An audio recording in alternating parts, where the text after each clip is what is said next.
Fala galera, beleza? Começando mais um vídeo aí do Engenharia Foda.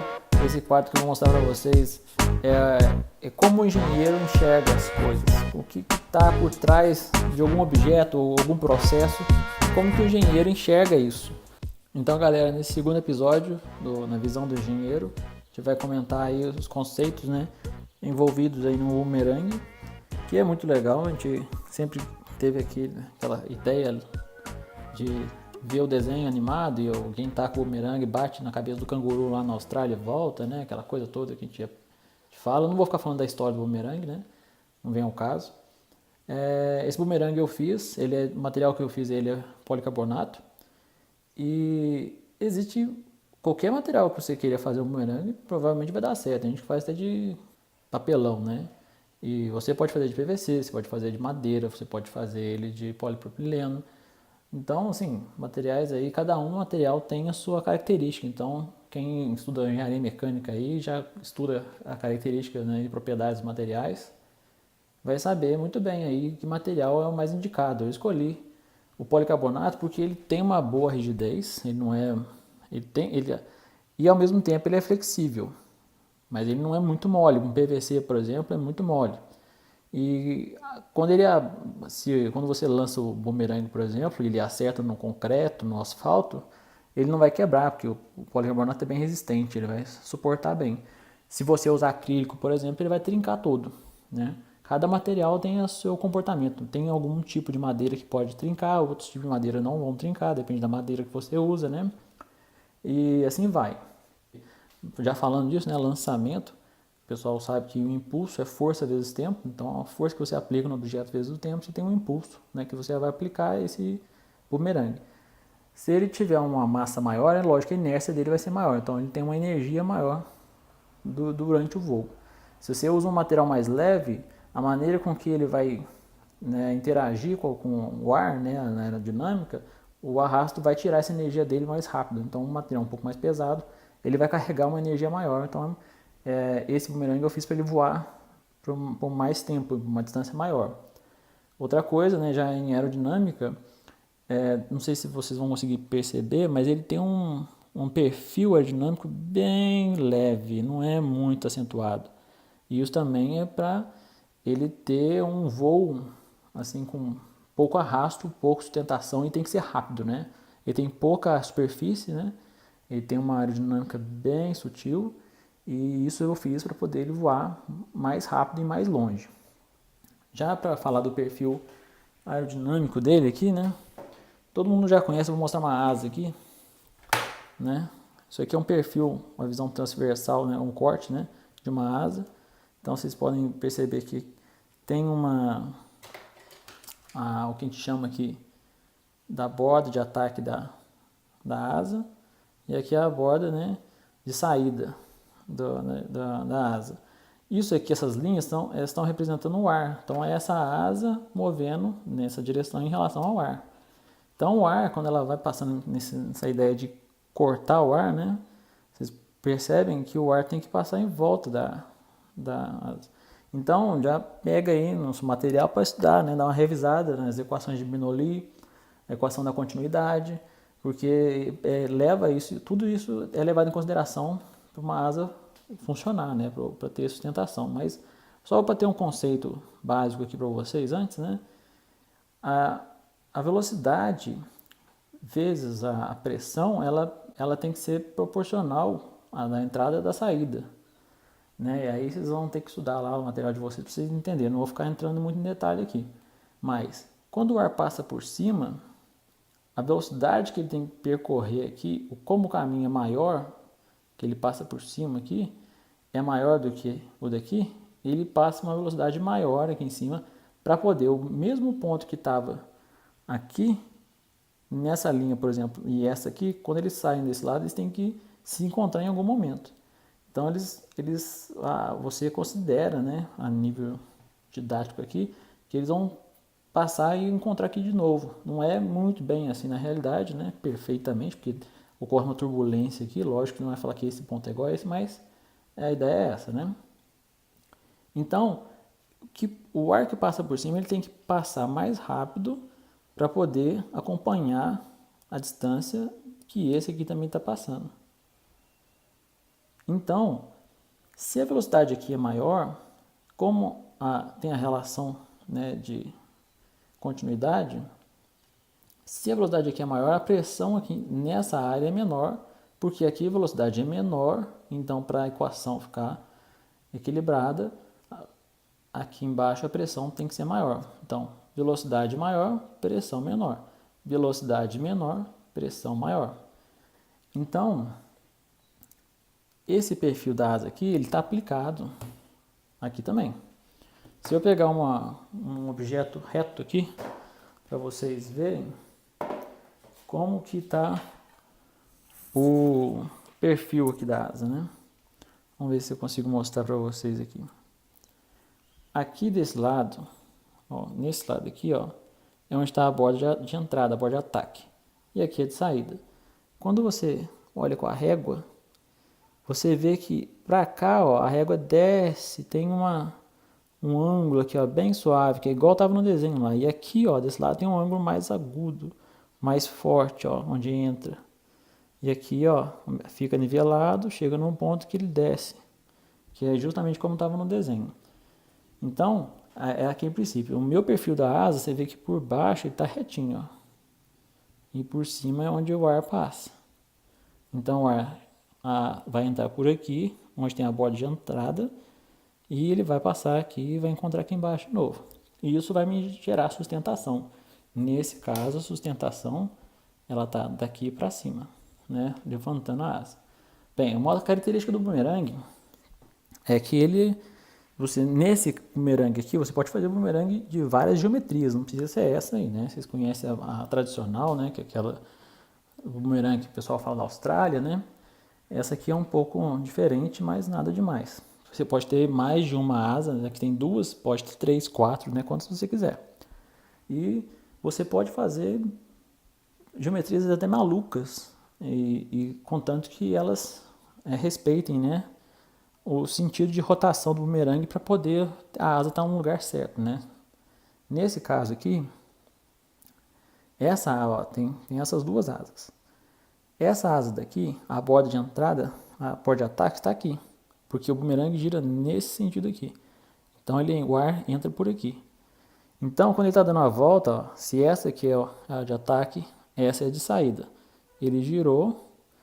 Quando ele está passando por aqui, elas trocam, né? Que essa aqui é de saída. Então, essa aqui virou o de ataque. E essa é de saída. Então, ó, ataque, ataque, saída, saída. Então, as duas, de acordo com a rotação do bumerangue, elas estão ao mesmo tempo gerando sustentação o tempo todo. Agora, um conceito interessante, né, do bumerangue, por que ele volta, né? O que acontece no voo do bumerangue? Aí a gente vai entrar com os outros conceitos, né? Quando você lança um objeto, em questão de inércia, segundo a lei de Newton, né? Então, massa vezes velocidade, né? Você tem um momento linear. Ou se o objeto está girando, você tem um momento angular. Então, a partir do momento que você põe ele em movimento para rodar, ele quer continuar rodando, né? Ele vai perder essa energia com o tempo, mas é aquela coisa segundo a lei de Newton. Quando ele está voando, imagina que eu lanço esse bumerangue. Antes disso, quando a pessoa vai lançar o bumerangue, tem o jeito certo de lançar ele, né? Cada geometria de bumerangue tem o seu modo de se lançar um pouco específico. Todos partem do mesmo princípio, mas dependendo da geometria, cada um tem o seu. Não vou entrar em detalhe não. Então, esse bumerangue, imagina que eu estou segurando ele, a gente está vendo que a borda de ataque dele está aqui. Então, quer dizer que eu segurando, imagina que eu estou vendo o bumerangue, né, a partir da primeira pessoa aqui agora, né, eu tenho que segurar ele um pouco, ele está na vertical aqui, né, então eu dou um ângulo nele aqui, assim, ó, né, e aqui a gente está vendo que está a borda de ataque, porque eu vou lançar ele nesse sentido. Então, a borda de ataque, ó, já está entrando em contato com o ar. E ele vai sair girando nesse sentido. Eu tenho que dar um ângulo nele assim, porque se tiver assim, ele não vai ter sustentação nenhuma para suportar o peso dele que está para baixo. Então eu dou um ângulo nele e quando eu lançar, uma parte dessa sustentação vai aparecer e vai manter ele voando. Outra coisa que é importante é que quando você lança o bumerangue, né, você tem que lançar ele com uma certa angulação em relação ao vento. Porque na hora que ele vai, ele tem a energia que você lançou ele. Mas depois que ele começa a fazer a curva, ele começa a perder energia, ele precisa do vento para ajudar ele a voltar. Se não tiver vento, ele, dependendo do bumerangue, tem bumerangue que voa sem vento. Mas esse, por exemplo, aqui precisa de vento. Então, o vento, quando ele volta, se você lança ele contra o vento, na hora que ele está voltando, o vento está ajudando ele a trazer, está empurrando ele de volta.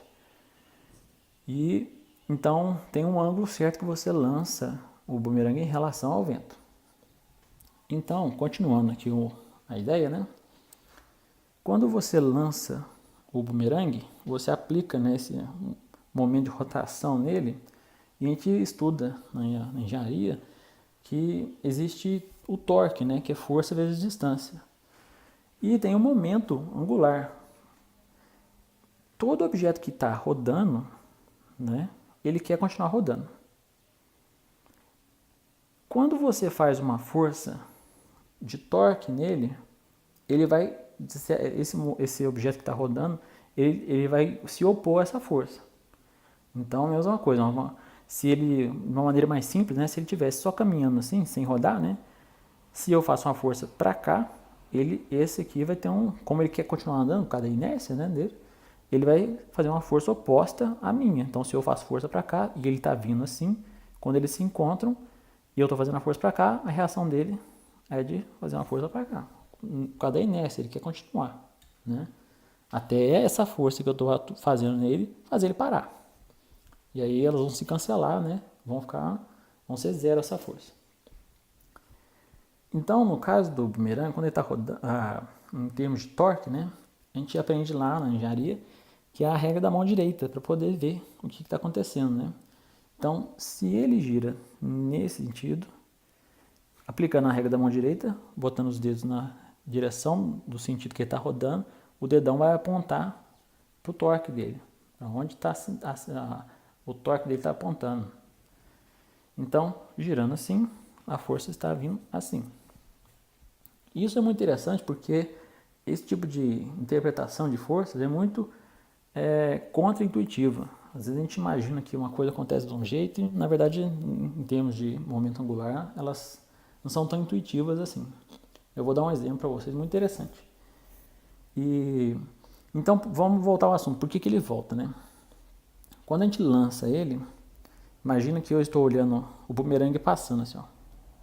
Imagina que eu estou vendo ele passando. No momento que ele está passando, vocês concordam que ele está indo nessa direção, né? Ele está passando.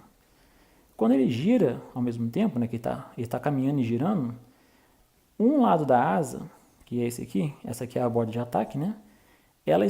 O vetor de velocidade dela aqui em cima, nesse ponto aqui, se você tirasse uma foto dele nesse momento, que ele está rodando e parou aqui, você tira uma foto. Ele está indo para cá, e esse pedaço da asa, nessa parte, ela está com a velocidade que ela está rodando, certo? Mais o sentido da velocidade linear que ele está tendo. Então, esse vetor aqui em cima vai somar com esse aqui.